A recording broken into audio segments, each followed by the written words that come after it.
Tariki ya 29 Kamena 2022 hari kuwa gatatu mu nama y'akanama k'umuryango w'abibumbye gashinzwe umutekano nibwo uhagarariye Repubulika Iharanira Demokarasi ya Congo mu muryango w'abibumbye yatangaje amagambo yateye benshi kwibaza, amagambo agaragaza ubwoba ndetse no gucika intege ndetse no gutsindwa mu ntambara FARDC ihanganyemo na M23.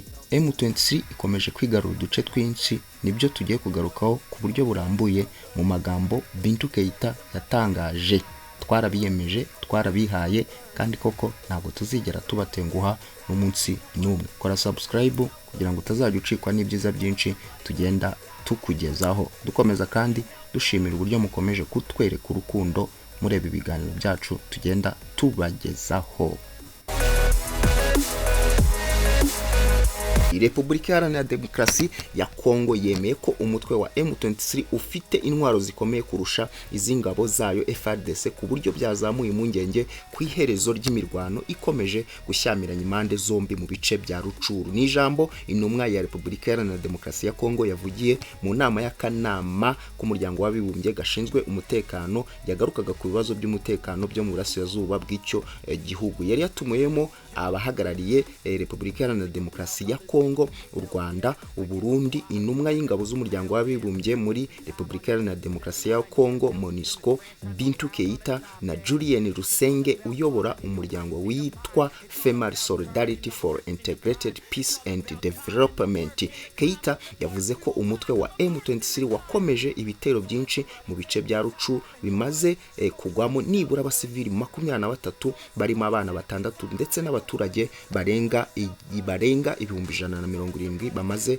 kuvanwa mu byabo. Cyakora ngo ubutabazi bwa MONUSCO bwatumye kugeza ubu uyu mutwe utaribasira umujyi wa Goma no mu bice byegereye aho ngaho. Yakomeje ati nyuma y'ibitero bihurije hamwe ku byerekezo bitandukanye, M23 yafashe umujyi wa Bunagana, ahantu h'ingenzi cyane ku mupaka wa Uganda yafashe mu minsi yashize. Mu mirwano iheruka M23 yitwaye nk'igisirikare kidasanzwe kurusha kuba umutwe witwaje intwaro. M23 ifite ubushobozi bw'intwaro n'ibikoresho bikomeye, by'umwihariko mu bushobozi bwo kurasa mu ntera ndende, imbunda za mortier na mitrailleuses n'ubushobozi bwo kurasa indege. Ni ibintu ngo biteye inkeke ku bikorwa bya MONUSCO, aho abasirikare 9 bayo baguye mu ndege yahanuriwe mu bice bigenzurwa na M23 mu kwezi kwa Werurwe. Keita yasabye ko umuryango w'abibumbye wongera imbaraga mu gutuma uyu mutwe wa M23 ushyira intwaro hasi. Yakomeje agira ati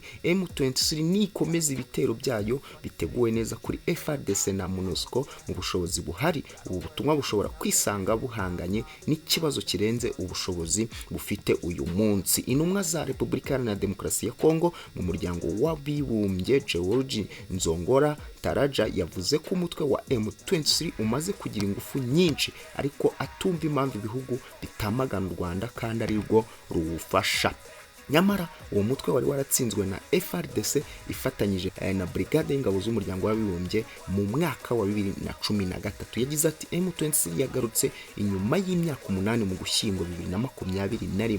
Uyu munsi nk'uko Madamu Keita amaze kubivuga, ifite intwaro z'intambara ziruta iza MONUSCO n'iza FARDC, ishobora guhanura kajugujugu za gisirikare bwo gutera ubwoba intara ya Kivu ya Majyaruguru n'ibindi bice byo mu burasirazuba bwa Congo. Yavuze ko bigoye gusobanura uko kubura umutwe kwa M23 nyuma yo kwamburwa intwaro ibihugu by'u Rwanda na Uganda bibireba. Yakomeje agira ati ikindi kibazo ni ukumenya impamvu umuryango mpuzamahanga n'umuryango w'abibumbye badashaka guhuza uyu mutwe na leta y'u Rwanda. Numvisha hano bavuga ngo imitwe yitwaje intwaro ituruka mu mahanga, ariko ntabwo bayivuga. Tuzi ko hari ADF, ntabwo bavuga iyindi. M23 ntabwo ari umutwe uturuka mu mahanga, ni umutwe wo muri Congo. Muri iyi nama kandi hamaganwe uburyo inzego zitandukanye harimo abayobozi bo mu nzego za polisi n'igisirikare bakomeje gukoresha imvugo z'urwango ku baturage bavuga ikinyarwanda. Ambasaderi w'u Rwanda umuryango w'abibumbye Gatete Claver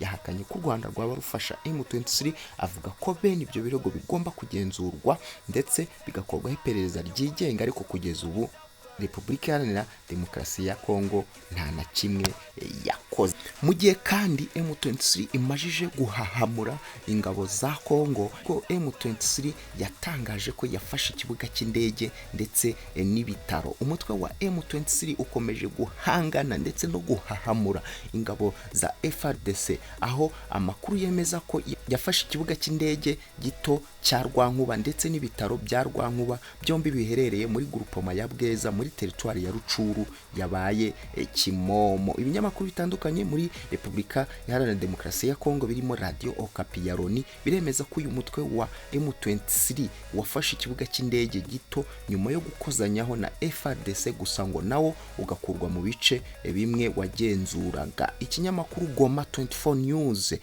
bivugwa ko kibogamiye kuri M23 cyabinyujije kuri Twitter cyatangaje ko ikibuga cy'indege cya Rwankuba n'ibitaro biri mu maboko ya M23. Iki kinyamakuru cyakomeje kigira kiti M23 kandi iri kwinjira mu isantere ya Namugenga muri groupement ya Bweza, mu gihe FARDC na FDLR batangiye guhungira mu mujyi wa Rubare. Iki kibuga cy'indege cya Rwankuba cyafashwe na M23 gisanzwe cyifashishwa na FARDC mu bikorwa by'intambara birimo kugeza intwaro ku basirikare bayo. Ugufatwa kw'iki kibuga cy'indege gito byaba biha M23 ubushobozi bwo guhagarika inzira y'ikirere ingabo z'igihugu zihanganye nabo zakoreshaga mu kubona ibikoresho. Radio Okapi yatangaje ko FARDC nayo yisubije uduce twa Nkokwe, Ruvumu, Rugarama na Rutakara twari tumaze iminsi turi mu maboko y'umutwe wa M23, aho ni muri teritwari ya Rucuru. Radio ivuga ko uduce twafashwe nyuma y'imirwano ikaze yabaye hagati ya FARDC na M23 kuva kwa kabiri tariki ya 28 Kamena 2022. Umuvugizi wa M23 yatangaje ko mu masaa 6 zo kuri uyu wa kane 30 z'ukwa kane 2022 nta byinshi yashatse gutangaza kuri aya makuru. Niyemeje niba bafashe tuduce cyangwa atari impamo. Ku ngingo yo kuba FARDC yaba yambuye M23 utuduce tune twavuze haruguru mu Cyongereza, yagize ati wait and see. Hagati aho ariko FARDC nta kiratangaza kubivugwa, mu gihe yakunze guhakana ko ikorana na FDLR mu guhangana na M23, nubwo muri iyi nkuru bivugwa ko bayabangiye ingata bari kumwe. Ni Paradizo TV aho tubagezaho amakuru abagiye atandukanye. Turagoma tubagezaho update news zose ziba zigenda zigezweho hariya mu gihugu cya Congo. Twarabiyemeje, twarabihaye, kandi koko ntabwo tuzigera tubatenguha n'umunsi n'umwe. Muhorana nande na Bukarifu. Niba utarakora subscribe, kora subscribe, ukore no kunzogera iri ku ruhande kugira ngo utazajya ugumucikwa n'ibyiza byinshi tugenda tukugezaho. Reka tubonane ubutaha.